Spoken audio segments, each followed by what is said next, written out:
to everyone who's online. My name is Cherie Dixon, and I am the Program Director of Education Operations here with HASC.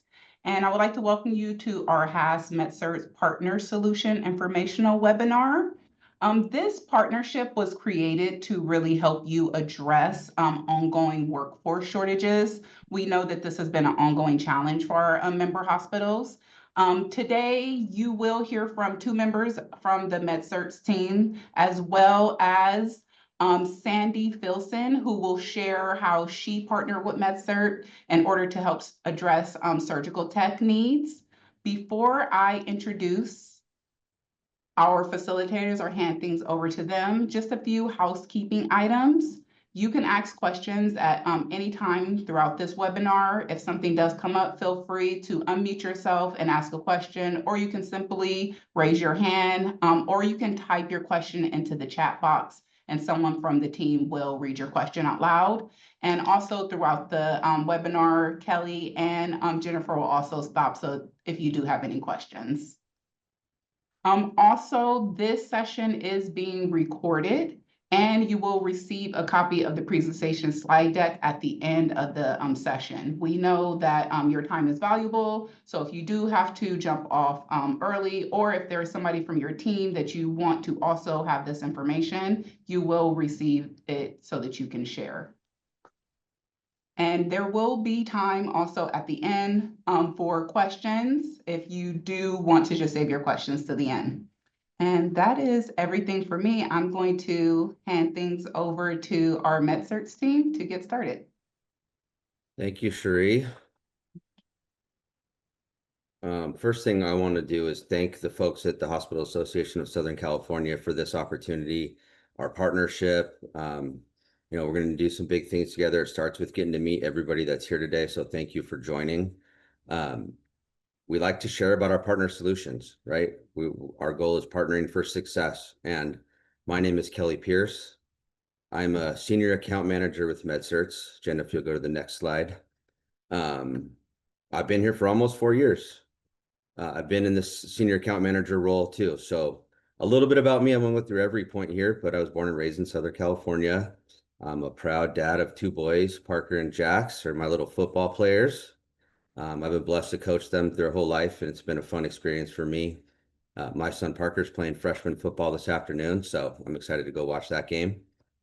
I put golf enthusiast, which I am, but I've only golfed once this year, so that's something I need to work on personally. Maybe I need to change the word enthusiast. But lastly, I love what I do. I have a wonderful opportunity to work with our partners like Hospital Association of Southern California and HCA Healthcare, who Sandy represents, to build successful models that fill vacancies, that do it in a timely manner, a cost-effective manner, but most importantly, create employee learners that are ready for the role and hit the ground running. So we'll dig into that a little bit more. But at this point, it's my pleasure to introduce Sandy Filson. Sandy and I have worked together for a little over a year. Again, she's with HCA Healthcare. Her job is to fill those surge tech openings within the organization. We're on our second pilot cohort together, which we call Sandy, appropriately titled 2.0. It's been a great success. The first one, we had some learning that we did together. I think we all do that in the first cohort, but the idea is by the 2.0 that we built this machine that sort of works in the background. I can say the background while Sandy's in there on the floor making it happen every day. But we'll dig into that a little bit more with Sandy. Thank you for being here, though. Jen, I'll hand it over to you. Perfect. Thanks, Kelly. It's a pleasure to meet everyone. My name's Jennifer Kolb. I'm the VP of Partnerships and Workforce Development at MedCerts. So a special thank you to you, Sandy, and to the Hospital Association of Southern California for hosting us today, and to everyone listening live or on the recording. We're super excited about the opportunity to tell you about the work that MedCerts does and how we do it. And we're going to share a couple of case studies today. So first, for anyone who is not familiar with MedCerts, we are the leader in online allied healthcare and healthcare IT training. We were founded in 2009, so we've been around for the past 15 years. And we do not see ourselves as just an education provider, but really a provider, a connector. We build ecosystems focusing on partnerships with certainly healthcare institutions, hospitals, clinics, pharmacies, but we also focus on partnerships with our community colleges, with our high schools, with our workforce offices, our nonprofit organizations. So our goal constantly is to build scalable programs that reach far and wide, especially for an example, with HCA and Sandy, you've got to have programs that are strategic enough to scale across the country, but that are still regionally specific, regionally focused to solve real openings, real job vacancies in people's backyards.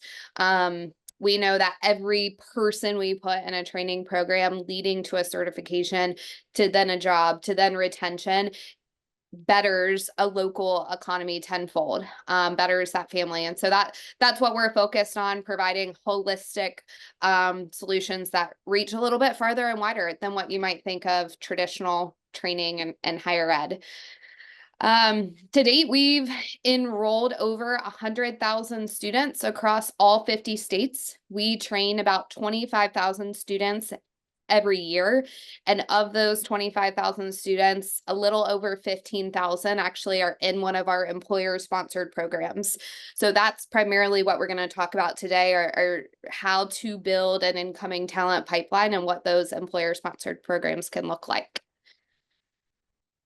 For the MedCerts curriculum and the programs we have available, we have close to 60 programs available to date. All programs are online, where we are providing online asynchronous didactic training. And if it is a clinical role, pairing that with one of our healthcare partners for hands-on training. Every program we offer leads to a national certification from the certifying body for that occupation. So we've got some logos here where you can see some of those certifications. So for example, in our allied health kind of pillar of catalog, we have things like a front office administrator all the way to a role like a surgical technologist. We use two different certifying bodies, again, based on the occupation. Outside of allied healthcare, we also offer healthcare IT programs. So that's why you see CompTIA certifications here. We also have AWS certifications. So that could be someone like a computer network technician, IT roles within healthcare systems. And then our third pillar, if you will, of our course catalog, which is the newest, is more in long-term care. So CNA, home health aide, professional caregiver. So when you think about all of the programs that MedCerts offers, one of them falls into one of those buckets or into one of those categories, all leading to a national certification or for CNA, a state licensure. And then the newest and latest, greatest, if you will, addition to our catalog is specialty courses. So we have launched courses such as geriatric care, a specialty in geriatric care. We have a specialty coming out in pediatric care, and those courses can actually be stacked on top of any of our programs. So for example, a medical assistant can now take a medical assistant program, get certified by the NHA, but stack on top of that a specialty in geriatric care or pediatric care. So that's a little bit about the programs we offer. I'll tell you, when it comes to program development, content development, this is what sets MedCerts apart. We invest millions of dollars every year in R&D, product development, and we're continuously receiving awards for it. Sandy has taught from the MedCerts curriculum, so hopefully she can attest to this as well. But it is not content that you read and then answer questions. It's interactive, it's simulation-based, it's game-based.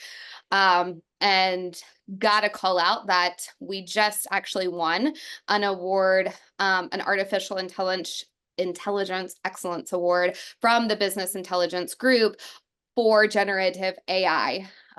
So about a year ago, we released an AI patient experience into our program for the first time.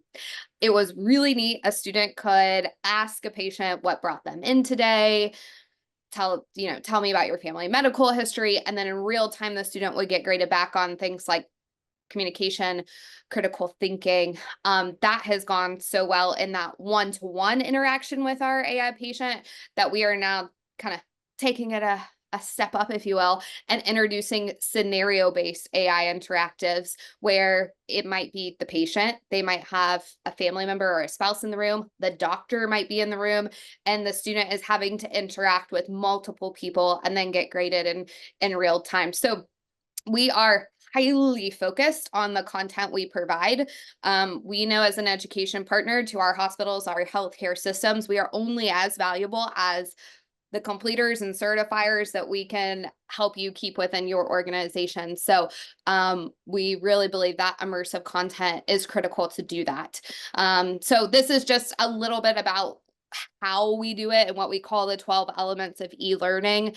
If anybody would like access to the slides, we can give you this, but I'll even take it one step further to say if anyone wants access to the curriculum, we can provide that as well. So we're happy to give you access into our LMS so you can see what these lessons, courses, programs look like, and even try out some of the simulations and see what it looks like.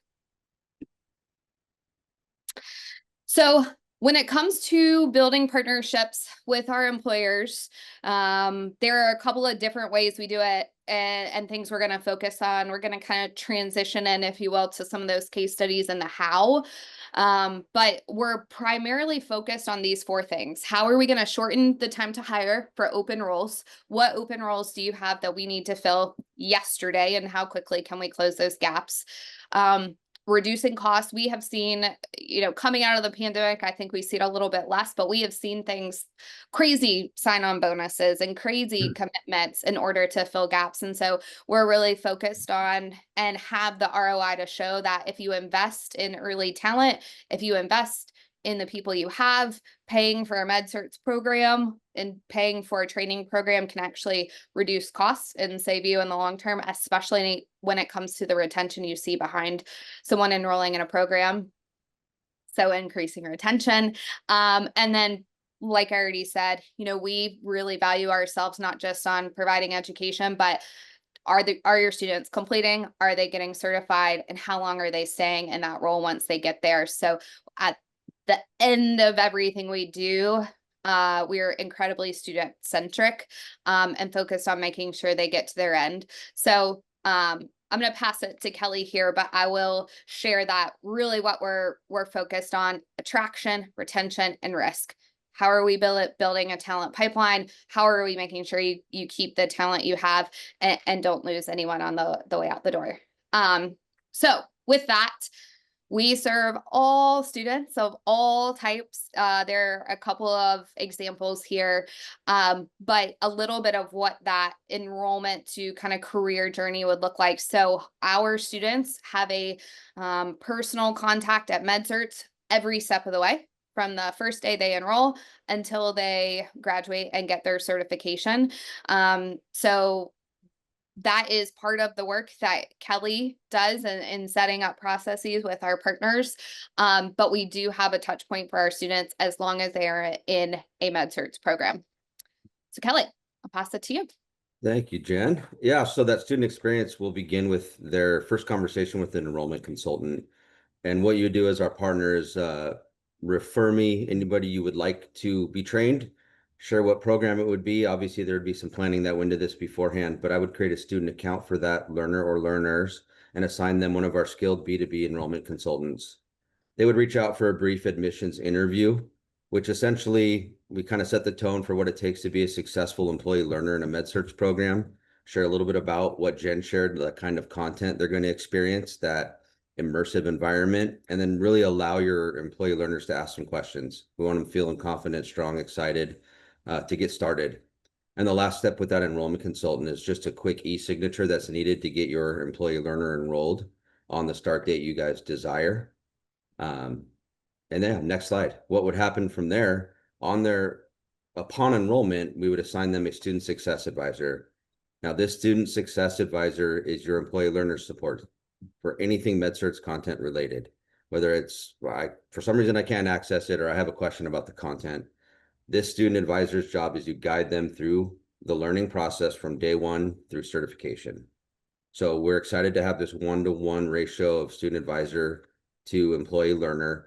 There are multiple touch points, which we'll get to on the next slide to highlight what our roadmap looks like. A neat thing that these student advisors provide is an access link to their Calendly calendar. So employee learners, especially in the healthcare system, can't just field a call at a certain time that one comes in all cases. So on their homepage, when they log into their portal, you'll see their student advisor's name, email, phone number, and that Calendly link. This is where they can access their calendar, put themselves on at a date and on a time that works for their schedule to accept that call, whether it's one of the calls we're going to look at next, or, hey, I need help with this certain area. Jen, let's look at the playbook here. So on their start date or within the first 48 hours of starting, that student advisor is going to reach out to your newly enrolled and newly started employee learner for a welcome call. I think this is a really important call. Again, if they aren't able to answer, they can use that Calendly link to schedule this. But that student advisor is going to navigate them through the online classroom, sort of orient them to how to navigate through it. They're going to talk about some best practices, some time management skill habits that are good to develop, and ultimately just start that relationship so that by the time they finish that call, your employee learners feel the connection and are excited if they ever need help to know that they have someone right there to support them. Our next touch point would be a progress call. Another important one, because after 2 weeks in the training, when this call comes, your learners should be very comfortable logging in and out, navigating the online platform, submitting assignments. If there are any concerns or any hurdles, we want to get to those right then. The first 2 weeks of the course are the first 2 weeks of the program are a course we call Professionalism and Allied Health. We get wonderful feedback on that. It's a great, sort of regrouping for those of us that might have been in healthcare for a long time of what the patient experience should look like. But it's not difficult content. It's, again, we should be after these 2 weeks feeling really good about navigating and utilizing all the tools in the online classroom. Around 50%, we have a milestone call. We call it the milestone call because it's at this point, all of any program they're in, they should be in their capstone course, meaning they are learning the skills to be certified in or for the role they're going to take. So we want to know how they're feeling. How you doing? Now you're experiencing those simulations, that immersive environment, that gamified learning. So it's really this call, there's a lot of excitement generally, and students are happy to be into this piece of the training and kind of turning that corner towards completing, which leads to our last scheduled call, is that completion call. Another really important call. It's once they hit 100%, their advisor is flagged to reach out and help them navigate. And I say navigate, but it's not difficult, the certification pathway. It's here where they register with the certifying body and they schedule their national exam. We will provide a voucher code that the learner will input when scheduling the exam to pay for it. So again, a call that we'd like to support the learners with and walk them through to help as they work towards that final stage of testing. That certification push is just a call we make if someone's completed and hasn't actually scheduled or taken their exam. Not a call we need too often with our B2B partnerships. These folks are in the role, excited to be either moving to that next role or continue in the role. So it's a service we provide if needed. I want to pause right there real quick. We covered a lot. Are there any questions or comments from anyone? Okay, no problem. We can stay. I was gonna say, I can't see the chat with my screen sharing, Kelly, if you can. But one thing I do think it'd be helpful, Kelly, if you don't mind sharing really quickly, the walk to class Yeah. that we can host too. Yeah, there's a actual walk to class webinar that students can join. They're typically after business hours, and they can see from, hey, I just logged in, to, hey, I'm submitting an assignment, and everything that happens in between, where to get support. This is a more comprehensive webinar than that welcome call would provide. Again, just an extra layer of service we make available. All this comes and it's kind of neat. There's a welcome email on their start date with all the resources in one place, that welcome email, which includes that link to that webinar if they want to join for a walk to class. Thanks, Jen. Yeah, awesome. Thank you. Jennifer and Kelly, I'm looking at the chat. We don't have any questions in there yet. Thanks, Sherry. Thank you. Thank you. Okay, well, with that, we'll transition outside of what the student support and the student experience looks like and more into how we work with our healthcare systems and our healthcare partners.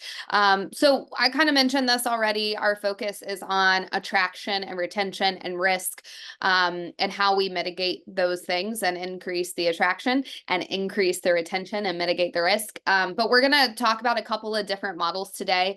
One being train and hire. So how we're skilling talent that's new to your system coming in the door, upskilling how we're training talent that are incumbent employees that you might already have within your system. They know your organization and how we take them from one role to the next in their career ladder.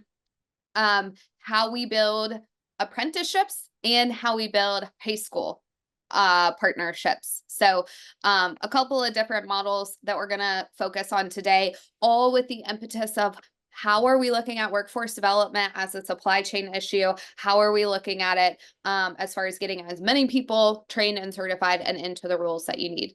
So the first model we'll talk about today is what we call train and hire. But I think it could also be called hire and train, depending on when that actual hiring process works. But ultimately, what we do is we can help recruit.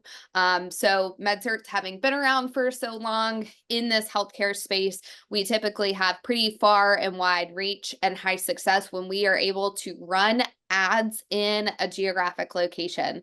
So in addition to anything you might already have in place with job postings, running ads for jobs, most of the partners we work with have local ecosystems of where job recs are getting out into the community. If we can help at all with that recruiting, we will absolutely do that. Once we give you a curated list of candidates who might be the right fit, you would interview those candidates, determine yes, no, they are the right fit. We do want to put them in the program. And then that's when the magic happens. Once we have the people to enroll in the program, then we start doing what we are good at, and that is training and educating those employees. Depending on if it's a clinical or a non-clinical role, you as a healthcare organization would provide the hands-on skills.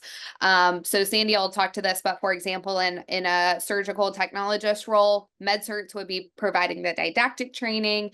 Healthcare organization is providing the hands-on skills training. And then ultimately, if you haven't brought your employee on full-time, in that learner journey, you bring them on full-time, or a lot of times what we see with a wage increase at that point, as a full-time certified surge tech, medical assistant, sterile processing tech, EKG tech, phlebotomy tech, you name it. So that's a little bit about how we can do our train and hire program. I'm going to pass it to Kelly for a quick success story on a partner that he's worked with really closely. Yeah, thanks, Jen. This one's kind of near and dear to my heart. They're not far from me. I'm in just south of LA in Riverside County. So PIH, I got introduced to them 2 years ago, and I've worked with the HR team and the workforce manager, Scott. And after a discovery meeting and going over all of our models, they decided that the train and hire model was going to be the best for them with the time they had. They couldn't go source all the talent. So long story short, we created a landing page that candidates could go to, fill their information out, and let us know they're interested. We ended up making a QR code out of that. They created their own awareness campaign internally, electronically, and with physical flyers. We ended up getting 85 candidates. And what PIH and I did was come up with 13 pre-screening questions that our enrollment counselors would ask. They would share those answers with me. I would upload those answers into a folder, into a mutual SharePoint site.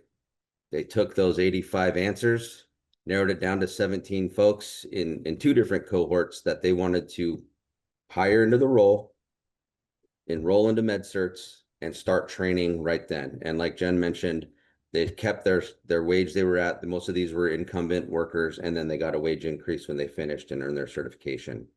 The first cohort had 7 of 10 graduates, and the last 7 that are still going are doing well and progressing through the training and should be finished by the end of the year. Another note, PIH is looking into our pharmacy technician specialists to do the same thing with in 2026. So neat story with them. Thanks, Jen.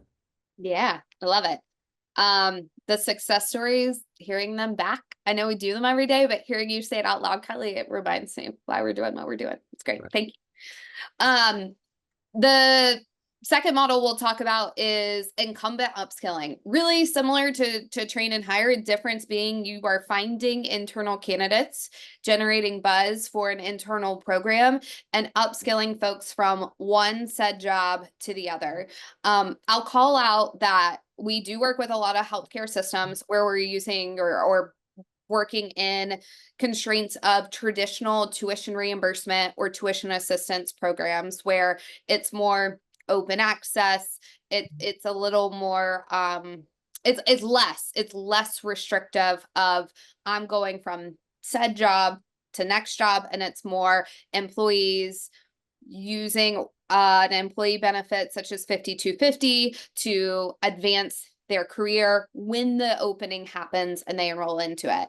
What we're talking about when we say incumbent upskilling programs is where we are building cohorts around very specific open job racks. Learners are typically going through those programs together. Like Kelly said, we're setting up a walk to class. There's typically an educator at the healthcare system, and if not an educator, then one of us at MedCerts stepping in to support that student journey and that student experience from start to finish.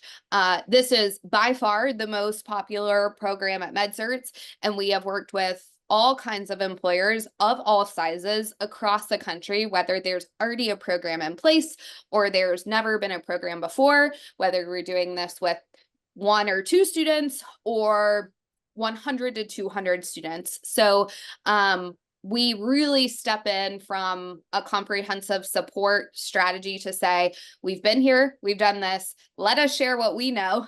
You take that, absorb it, manipulate it, make it fit your ecosystem, how your healthcare system functions now. And then we'll be right there beside you every step of the way as we roll out an internal upskilling program.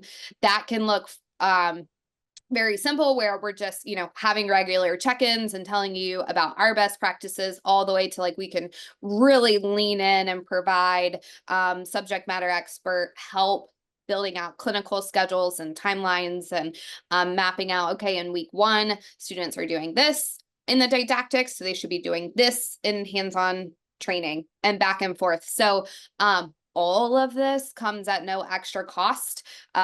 So we just do it as a part of building a partnership with MedCerts. So like I said, this is our most popular program with the healthcare systems we work with, and we've done it in all shapes and sizes. I'll tell you a quick success story with Unity Point, and then I'm going to pass it to Kelly and Sandy. We have been working with Unity Point for their Grow Your Own program since 2023. They initially had over 79 people who were accepted into the program. So far in that initial group, there were over 51 students who had completed, and this was for a medical assistant training program. It is very quickly since then grown. We are in the hundreds now and expanding outside of just medical assistant into surgical technologists and sterile processing. The call out here with Unity Point is, they do have traditional tuition reimbursement, tuition assistance programs, and then this is a separate Grow Your Own program. And so we have worked hand in hand with their educators on their site to map out what does that learner journey look like. Where does eligibility come from? Being that Unity Point is across 15 different locations, and how do we streamline things and make things a really good learner experience for getting in and getting enrolled? So we're really proud of this work in Unity Point, but we're also really proud of the work with HCA. And thank you, Sandy, for being here. So with that, I'll pass it back to Kelly. Yeah, thanks, Jen. Yeah, there's a lot of good stuff to share. I think we're lucky to have Sandy here because I want her to kind of dig into what it was. I want to share what you want to share, Sandy, but I think it's important to share sort of, hey, this was an idea, right? We need search techs. Hey, MedCerts, how do we make it happen? Yeah. So I don't want to take up too much time, so cut me off if you need to. I can talk all day. So I'm in Kansas City. We have, for HCA Mid-America, we have 6 facilities within our area, and then a critical access hospital further out in Missouri. But we have multiple types of ORs. We have, or facilities, we have an OR that has 4 ORs. We have one that has 6. We have a couple of level 1 trauma facilities, so larger hospitals.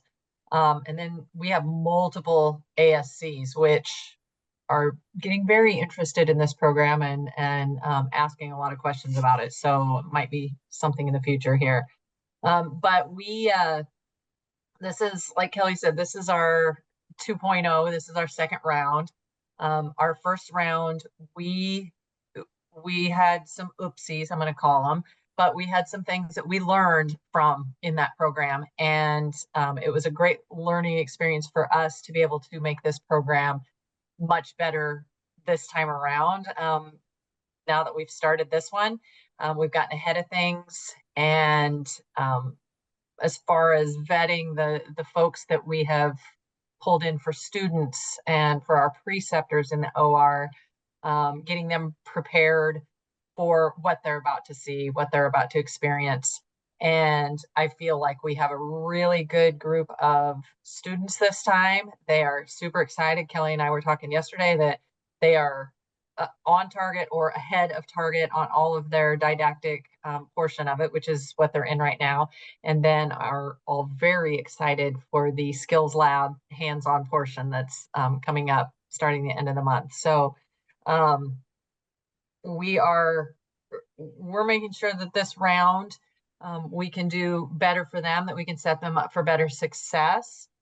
Some of the things that we learned from the last one was to make sure that we did a better job of choosing our candidates. We started with what, 9, Kelly? I think we started with. Yes. We probably had 1 to 2 that this type of program, this fast track kind of program, wasn't maybe suited for them, that we did try to get them set up in a different type of program, you know, a Concord or a Penn Valley or whatever you have in your area that's a longer program that would have been better suited for them. And we take, you know, we take the blame for that, or take that on, that we unfortunately probably didn't set them up for the best success. So making sure that the students we have this time are, you know, able to do on their own learning and are ready for this type of program. So we have them mandatory. They had to have a letter of recommendation from their current employer, whatever department they were in at the time. We tried to pick folks that were OR adjacent, whether that was an OR, an ORA, or somebody from SPD, or somebody that was a medical assistant, that would have at least a bit of knowledge in what they were, you know, looking at getting into, not just something they saw on TV and looked cool. So we had them do a shadow experience in the OR. They had to have a letter of recommendation from their current employer saying that they were, you know, a good employee, that they didn't have any issues with attendance, that they were the type of employee that was going to be able to handle this type of program. And we did multiple interviews with them this time. We did like an initial interview. Hey, tell me about yourself. Why are you interested in doing this? What's the draw for this type of thing? And then we kind of did a more formal interview with, okay, this is what the program is, this is what it looks like, you know, does this still look like something that's gonna work for you? And then we're doing a better job this time of making sure that our preceptors are in the right place, in the right headspace for this type of program as well. We probably didn't set them up for success either, them not understanding that these folks were coming in with very little knowledge of what they were going to be doing, and not a traditional program where they've come in with weeks of clinical experience already. So we've been able to have multiple meetings with the preceptors. Again, we had their leaders choose them personally to be a part of this program. We've gone through the expectations that we have for them, making sure that they are ready to do this program, that they are going to be advocates for the student, for the program, for MedCerts, for their facility. And we have some really good preceptors this time that I'm excited about. So out of the 9 we had last time, we had one that went back to her previous role. She was able to get a lead in the role that she'd been in before, so she left early in the program. One that just wasn't probably fit for the program and left the program partway through, and everybody else passed their certification on the first try.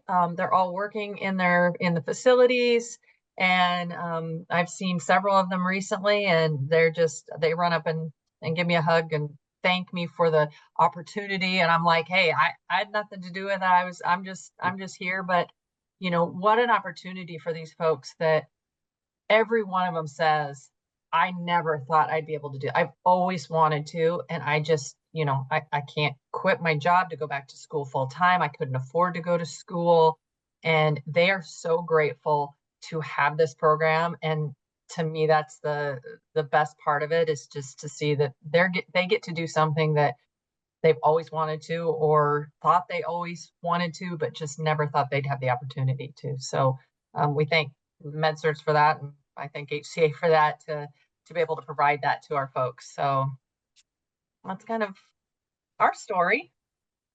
Yeah, thanks for sharing so much, Sandy. And that's exactly the tale, right? But now we're in 2.0, where again, every learner is just excited to go. They're dialed into the coursework. They have the support they need around them to continue their growth. And I think one thing left off, you've done a great job getting buy-in from the surgical team around them as well, right? Who they're going to be with, the other sterile processing techs, you know, the surgeons themselves. So we always learn the first cohort with every partner. We try to get ahead of everything we can, but there's always something to learn. And with Sandy's support, this 2.0 model has really become, I don't want to say flawless because we're not done yet, but it sure feels like it. Fingers crossed. Thank you, Sandy. Yeah. Flawless. That's big aspirations to live up to. Thank you, Sandy. It's super helpful. And I think you called out a couple of things that, you know, are a little outside of scope for MedCerts, but exactly the conversations we want to have with our partners, and things like making sure everyone within the system knows about this cohort and these students going through, making they're prepared to understand where these learners are actually at. And what we've seen, once cohort 1 turns to 2, turns to 3, to 4, then you naturally have this ecosystem of people who can just high five each other and say, like, look what we did and look what we built, and it just grows. So really appreciate you sharing that, Sandy. Super helpful. I don't really know how to follow that up. I mean, I feel like mic drop right there. Kind But of. we'll continue on. We'll continue. Okay. I'll go back to sharing my screen. Pivoting a little bit outside of traditional hire and train and incumbent upskilling to a little bit of a more of a focus on early talent development. And when I think of early talent development, at least for the context of this conversation, what we're referring to are high school programs and apprenticeship programs. So bringing in a new, younger, potentially very early and fresh talent pipeline into your healthcare system. So a little bit about our high school programs. We work very closely with our certifying bodies, with local, state, federal requirements and compliance requirements around which programs are and are not appropriate for a high school audience. That is largely driven by prerequisites to sit for a national certification, any sort of restrictions around age, or do they already have their GED, high school diploma, or some equivalent. But ultimately, our goal is to bring certifications down into the K-12 environment for students as early as 10th, 11th, 12th grade. So when we build out these high school programs, they are almost always very largely led by our employer partners. So not to say that this is a replacement for having a train and hire and incumbent upskilling model, but you can almost think about this high school pipeline as a tool in your tool belt, one more pipeline or one more pathway into building a pipeline for entry-level allied healthcare roles. So we can talk about how it works, but really I think how it all comes together the best is sharing a story of how we did this. I personally sit in Pittsburgh, Pennsylvania, and UPMC is one of our the largest nonprofit healthcare system in the state. And what we did with UPMC is they took the full MedCerts catalog and picked 7 programs to bring into the local high schools. And UPMC said, if the high school students take one of these 7 programs, we can't guarantee them a job, but we can support clinical locations and we can guarantee them an interview. So we had a network of local high schools, particularly Cumberland Valley School District and their superintendent, who really leaned forward into this. And we had about 60 high school students enroll in one of those 7 programs for UPMC. At the same time, while UPMC is facing a shortage of talent into their system, the high school actually wasn't able to have enough spots open in their healthcare CTE pathway. So both UPMC and their local high school were kind of strapped of resources. So that's where MedCert stepped in, not to replace the healthcare CTE pathway for that school by any means, but to supplement it, because they just didn't have enough seats at their brick and mortar school to get all the students into the healthcare track that they needed to get into. And we're seeing this across the board, right? We hear this in nursing. We hear this in many roles where we're not able to produce certified, degreed folks into our healthcare system fast enough. So this was a bolt-on. So there were some students going still through their traditional brick and mortar CTE healthcare pathway. But what the MedCert students were doing was going into a classroom. Because our content is led by instructors on our side, the school actually didn't have to put a teacher in the classroom. They put a counselor in the classroom with the students. The students worked in their self-paced environment, in school, after school, in a computer lab on their own home devices. We built out a schedule of when they had to complete by in order to get their clinicals and do their rotations with UPMC. But this started fall of 2023. It has gone exceptionally well. With Cumberland Valley, we actually expanded into IT programs as well. UPMC saw extreme success in the candidates that they were getting from. What's really interesting is high school students complete at record pace and are like, can we do another? So it was a really exceptional program, went super well. It's still running today and is expanded. I believe we have 7 different high schools now that are all a part of this program. And we have multiple employers, not just UPMC, or who are saying, me, we'll take the talent, we'll interview the candidates, we'll build our pipeline. So a lot of the partners we work with to date, we just get everyone to the table. We bring in the healthcare system, we bring in the high school, we bring in any community organization if there's any wraparound support needed, and just have a conversation of what programs align to open vacancies that are the right fit for that high school audience. So we're super proud of this work. I think, traditionally in CTE, you think about like an EMT course or a CNA course. And what we're doing fundamentally changes the game, because students are not just taking a healthcare course, they're taking a full program, getting a certification. They're getting, in some cases, elective or full high school credit. And then MedCerts has a network of universities, higher education institutions who give credit for prior learning. So the students are getting college credit as well. So in no cost to the student or their parent or their guardian, we are building a talent pipeline into our healthcare systems, certifications, credit. We like to call it tri-credit because you're getting all three: the high school, the cert, and the college credit. So Sandy, to your point of when you like feel the goodness from the students who are like, thank you so much, that is what this program is. So we're super proud of it. Can you Okay. imagine making 30 grand a year at 18 years old? I cannot. I wasn't there. No, I think minimum wage was $4.25 an hour when I was at it. Yeah, but we're doing something right now. Right. Okay, so really quickly, as I know we're running out of time here, I will jump to the last thing we wanted to talk about today, and that's how MedCerts can partner with you to build registered apprenticeship programs. So we were one of the first online education programs that was approved by the Department of Labor to be an intermediary and run apprenticeship programs. So to date, we have about 9 different programs that are available in an apprenticeship format, 6 that are registered with the Department of Labor. I am a super fan of apprenticeships because the numbers speak for themselves. And I'll talk about that, but in almost every partner that we've had an apprenticeship program, we have nearly 100% success and nearly 100% retention 2 years post completion. So, I lead with the data in this because I know a lot of times when you throw around the word apprenticeship, people immediately start backing up. They're like, oh, paperwork. Oh, a lot of things go into that.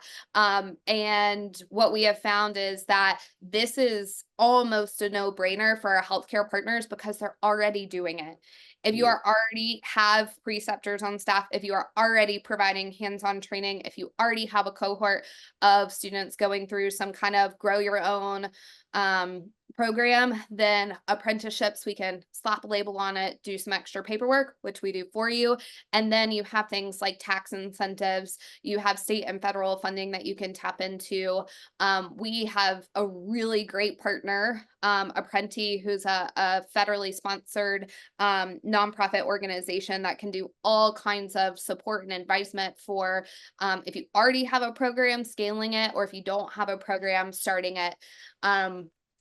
So a little bit as far as funding sources, guidance for consulting, how you stand it up, how you grow it. That's where we can really step in and tell you about our past experience, whether it's new or you've been doing it. The case study I'll share is with a partner of ours out of Michigan. It's with Henry Ford Health.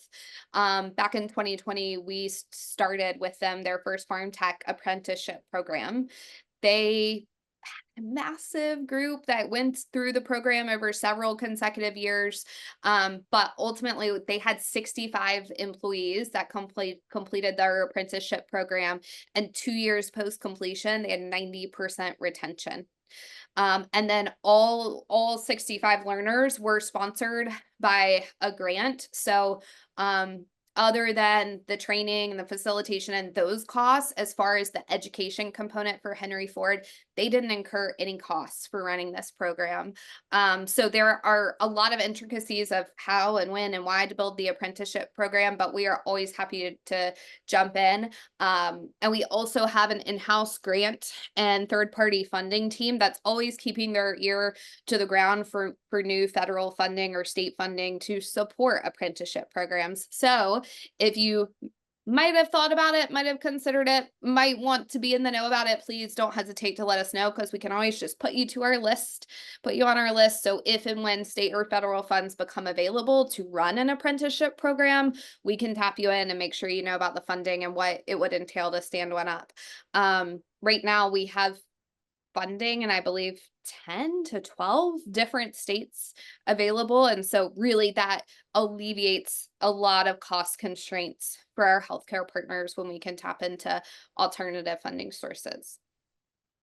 So that's a look at the 4 different models we wanted to talk about today. I'll pass it back to Kelly just to sum us up on that wraparound support, since he is our guru on this. And then we'll open it up to questions. So thank you, everyone. I'll pass it to you, Kelly. Thanks, Jen. Yeah, I mean, essentially what we want to make sure our partners know is we have support for you, the partner, directly on site, and great support in place for your learners. We even have a loaner laptop program, which folks really enjoy. For example, one of our partners is Alaska Primary Care Association that works with just about every hospital system in the state, and almost all of their referrals need a laptop. And so they wouldn't be able to do it without us. So neat program we offer. Myself, the account manager, I like to think that it's sort of taking a burden off for you, the partner, knowing you have one point of contact here to go to for whatever you need. And I mean that if I don't have the answer, I have subject matter experts and I have other resources. Whether you're asking about a grant, we have a grant manager that we can tap in. So everything's here for you. It's really boils down to how we get started, right? What's that discovery call look like? Uncovering your need, matching a solution, and discussing the plan to bring it to life. And then my job is to make sure that the bumps are smooth, right? That we minimize bumps along the way. We will do growing and we'll do it together and we'll get better every time.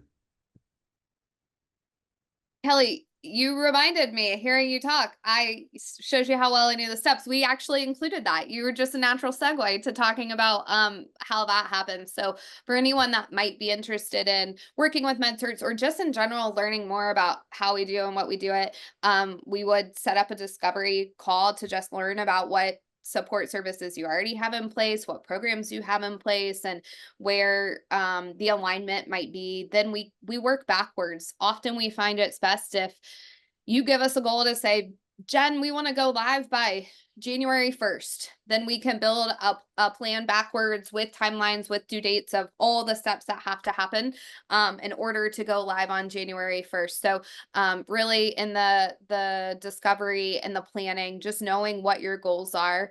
And then knowing too, in 6 months, what does success look like for you? In 12 months, what does success look like for you? Is it having a cohort up and running? Is it having a cohort completed? And again, we'll build those benchmarks and those timelines accordingly. And then making sure you have all of your resources. I think we could probably spend another hour, Kelly, talking about the resources we provide, but we would give you an intranet in MedCerts where you can find sample clinical schedules, clinical logs, and if needed, work with you to build a custom one together. So with that, now we will move it to questions if there are any. And I will stop sharing my screen there.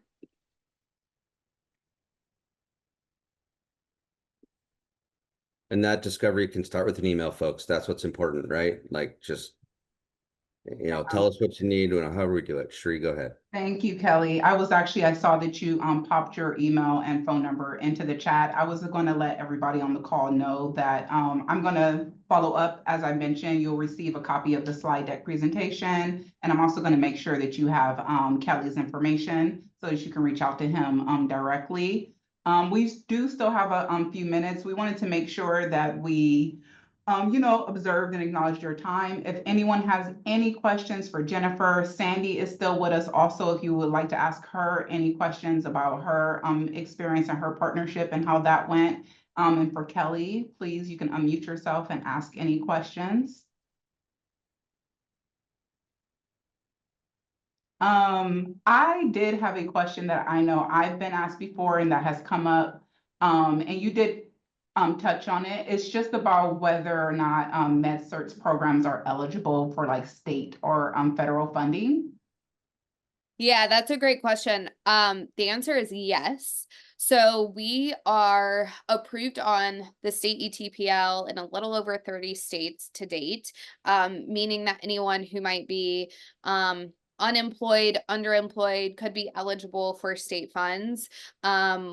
we have experience using a variety of third-party funding mechanism, from WIOA to Voc Rehab to SNAP to TANF. A lot of workforce boards will have something called OJT dollars, on the job training dollars, where we can build cohorts and build programs on behalf of employers directly using that funding. So in many states, we have a variety of funding sources to use. And then we did briefly mention, but tuition reimbursement, tuition assistance, if your employee benefit policy allows for those 5250 funds to be used for certification, that could be an option as well. And then general grant applications, and then employer sponsored models. We have built a lot of business cases, or helped our partners build business cases, for why the investment in their employees pays off in spades. I've read a lot, I've learned a lot from partners we have about building versus buying talent. And really that's the business case we can make around for employers and healthcare systems sponsoring and paying for their own in-house training programs. You can only buy so much. And right now, especially, we just have healthcare systems that are fighting over the same certified talent. So the healthcare systems that invest and think of their learning and development, workforce development initiatives as an investment, then it pays off exponentially. And so don't hesitate to reach out too. If we can help, we have this really neat ROI calculator we can send you, where you can see a comparison of paying for a training program versus outsourcing with a staffing agency versus paying for a rec, where you can edit what your sign-on bonus might look like, what you might pay your current staffing organization, what a MedCerts program costs. So, that was a long-winded answer to your question, Sherry, to say, yes, there are funding options. But I did get the yes. A lot of ways to figure it out. No, absolutely. And I did want to point out to all of our members who are on the call, this partnership, and Kelly and Jennifer have repeated this.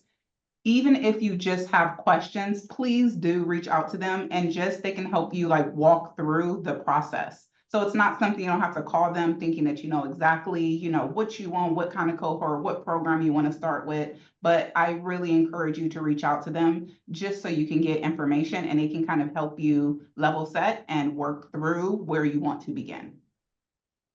Thank you, Sheree. Yeah, absolutely. Well said. It's all about just understanding. So it starts with the conversation, and then once we have understanding, we can see if there's something there to build. If there are any other questions, I did have one more. If you guys, just a few more minutes. I think and you guys did kind of share this, just what type of supports does MedCert provide on the back end? And Kelly, I think you did speak to this. Yeah, I hope I was kind of clear on my role. Anything you need on site, please come through me, and I will facilitate anything else that's needed. What I didn't really touch on, which I could say more about, for example, with our Surge Tech partnerships, we have the best subject matter expert in the game. Her name is Colleen, and she has been in the role for years. She knows how to take this didactic learning and build a map towards on-site clinical experience that coincides with what we're learning. She works with the NCCT as well, who is a certifying body of that TSC exam. Sandy's shaking her head. Yeah, she's met Colleen. She's done some wonderful things. So yeah, in every program, we have a subject matter expert that can get into the digging and planning phase as we build, and make sure that when we go live, the preceptors, the educators, whoever it is that's working with the learners, have a map and a calendar of, hey, here's what we're doing this week. Here's what they just did last week. I have one partner with Providence that she sends out every Friday to the whole surgical team, which includes the sterile processing techs, the OR surgeons, everyone. Here's what this group learned this week. Here's what they're signed off on. Here's what they're going to learn next week. Here's what I can tell you they can do in the OR now, or what you can do with them. And they love that. And I get to see the replies like, hey, this group's great. Good job. And hey, yes, I just saw that they can gown and glove perfectly. So that was all help from, Colleen helping build that sort of map and process from day one through the last day completing the certificate. Thank you, Kelly. Yeah. Okay, any other questions? Okay. No, if not, Kelly or Jennifer, do you have any other thing that you want to share? I can just sign us off. No, I think we shared a lot, so Okay. always happy to ask questions. I think you nailed it, Sherry, that you don't have to know the answers. We can just share what we know and figure out how to go forward. So we certainly appreciate everyone's time. We are super honored to have Sandy join us. So thank you for that too, Yes. Sandy. And very, very big appreciation and thank you to the Hospital Association for having us. So